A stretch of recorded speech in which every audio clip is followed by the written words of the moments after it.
ازيكم يا اصحابي؟ النهارده هنبدا على طول زي ما متعودين، هنبدا بالتاريخ.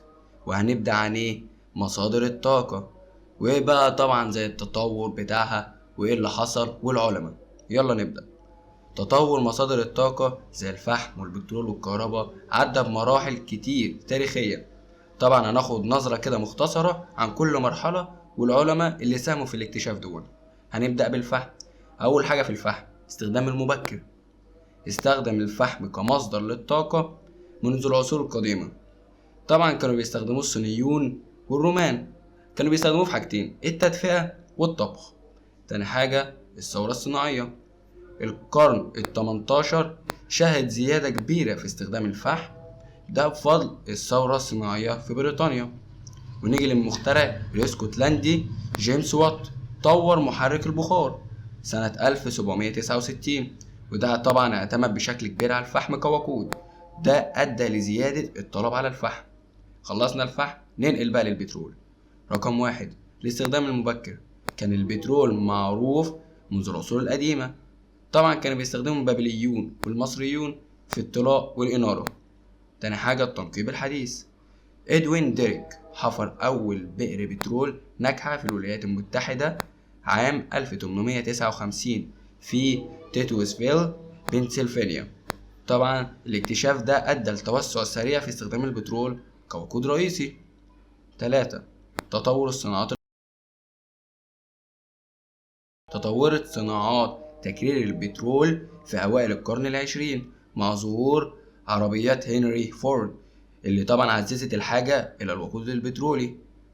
الكيميائي الألماني إيجور سيكورسكي ساهم في تطوير عمليات التكرير الحديث. الكهرباء، الاكتشافات المبكرة. تجارب بنيامين فرانكلين. تطبيقات العملية. توماس أديسون اخترع المصباح الكهربائي سنة 1879. نيكولا تسلا طور أنظمة التيار المتردد AC، واللي سمحت بتوزيع الكهرباء على مسافات طويلة بشكل أكثر فعالية. التطور الحديث في القرن العشرين تطورت استخدامات الكهرباء بشكل هائل مع الابتكارات في الحسبة والاتصالات. العلماء والمخترعون زي ألبرت أينشتاين فيزياء الكم وتأثير الفوتو إلكتروني. فيزياء الكم وتأثير الفوتو إلكتروني ساهموا في فهم عميق لظواهر الكهرباء.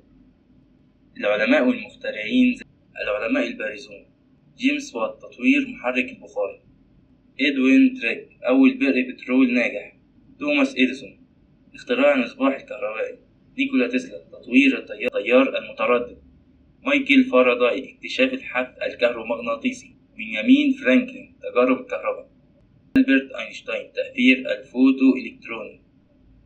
هذا التطوير في مصادر الطاقة كان ليه تأثير كبير في المجتمع البشري من الثورة الصناعية إلى العصر الحديث اللي بيعتمد بشكل كبير على الطاقة الكهربائية. كيف يعمل القلب؟ يعمل القلب تلقائيا ولا يحتاج إلى عوامل خارجية لكي ينبض. تأتي ضربات القلب الإيقاعية المنتظمة من داخل نسيج عضلة القلب، ويرجع أصل الإيقاع المنتظم لخفقان القلب إلى وجود العقد الجيب أذينية مدفونة في جدار الأذين الأيمن، تكون قريبة من مكان اتصاله بالأوردة الكبيرة.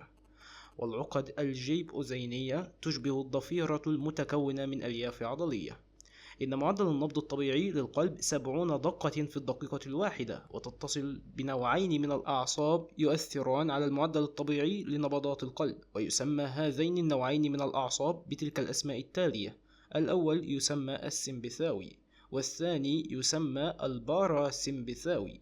لذلك فإن عدد نبضات القلب يتغير حسب الحالة النفسية والجسدية للشخص.